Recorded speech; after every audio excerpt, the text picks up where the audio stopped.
it's really fast. In a lot of cases, results will show up faster on search.twitter.com than they will on the actual main Twitter page. And so, let's see here. So we're passing in a URL encoded string, which is whatever I typed into the box. And then we just call get tweet as usual with the URL. We're going to serialize it, just like we did with our other JSON request. Only this time, the JSON that gets returned is nested a little bit. So instead of being nice and clean in a collection that I can just loop through real quick, I actually have to dig down a little bit, do a couple of loops, and pull the information out. It's basically an array of arrays. So nice and fun figuring that one out for the first time. And plus some of the field names that it uses are slightly different. Like instead of, what was it? It uses from user for the screen name instead of user or ID. Okay, yeah. So it uses screen name in the regular Twitter API, but it uses from user in the search API. Profile image URL is the same, and the status text is the same. But it's just little inconsistencies like that can really kind of mess with your day if you don't know to look for them. So once we loop through all that, then again we're just sticking it in our list box and displaying it. Now I wanted to talk a little bit about different ways to use this in a line of business app. I know people were interested in that. Some of the things I've seen used, aside from a Twitter client, would be, we discussed earlier, perhaps integrating it with your build process, right? So it would be fairly easy to take this code and put it into your TFS build using, I just completely went blank, PowerShell. Yeah. Using PowerShell to do some basic scripting with your build process, you could compile this down to just an exe that takes a string, and at the end of your build process, depending on your result code, if it was completed successfully or it was a fail, you could send a tweet. You could do the same thing with curl, of course. You could integrate the search. One thing I've seen a lot of more and more frequently is when you tweet about a certain topic or you hit upon certain keywords, there are bots out there that constantly monitor the Twitter feed.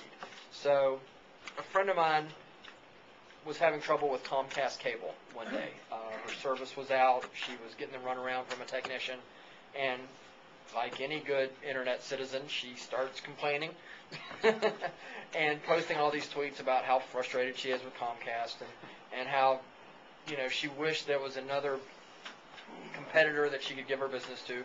And within about 20 minutes, Comcast Cares pops up, sends her a message. What can we do to fix the problem? Right? So that's benevolent use, right? That's great. I'll take stuff like that all day long. The other side is when people start trolling for keywords. So I think one day I mentioned wine. I'm not a big wine drinker, but for whatever reason I mentioned wine in a tweet. And within about half an hour, I had 6 new followers that were wine tasting pubs and wine drinkers of Minnesota and stuff like that I had absolutely no interest in at all. So there's a good side to it and a not so good. It's there's a certain spam element to it, I guess. A lot of people have also been getting plagued with follower spam, not of the automated type so much as just it seems like there's a lot of people, or bots probably, that go out there and will follow everybody they can find. So you'll see they have 3 people following them and they're following 2,700 people, right? So that's usually a pretty good indication that they're not human. And people get really upset about this, right? Because it's the same concept as comment spam in blogs, right? You post a blog and maybe you've got a really widely read popular blog that's getting a lot of hits.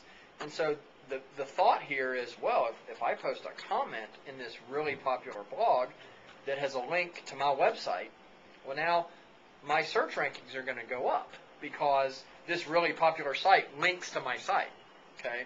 Even though I'm not deliberately linking to him, the fact that his name is a link in the comment section is going to give him some Google juice or some weight in a search. Well, Twitter spam works kind of the same way.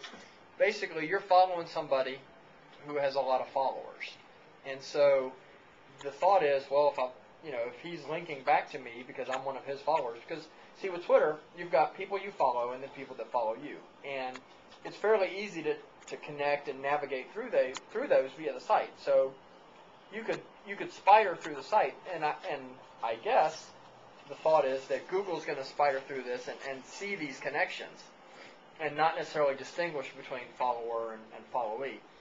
Personally, if you want to follow me, whatever, that's great. If you're a spammer, I'm just not going to follow you back, right? But some people get really upset about it. Some people go out of their way to block the spam followers and to really complain about it. But I think the more you talk about them and use their username, you're only increasing their visibility. So in a case like that, ignoring them is probably the best option. Does anybody else have any thoughts on that? Or the latest scam they're doing is Google and other social networking aggregators and trend analysis people are finding out who's like Shaquille O'Neal has a Twitter, right? And like 80 kajillion people follow him. So they market to that. And so, like you said, it's kind of reverse spam. It's they're listening to you rather than posting on your comments. But because of that, people are saying, okay, well, because Shaquille O'Neal is a celebrity and he has 10 million users, he's getting these opportunities by these marketing companies to say, oh, you know what, would you let us inject stuff? So what people are doing now is creating robot armies of listeners. I can go out there, create 3,500 completely fake accounts that follow me and make it seem like I'm like some big shot. And then the marketers will want my account to become a conduit. So that's what they're doing is like it's like a weird reverse spam.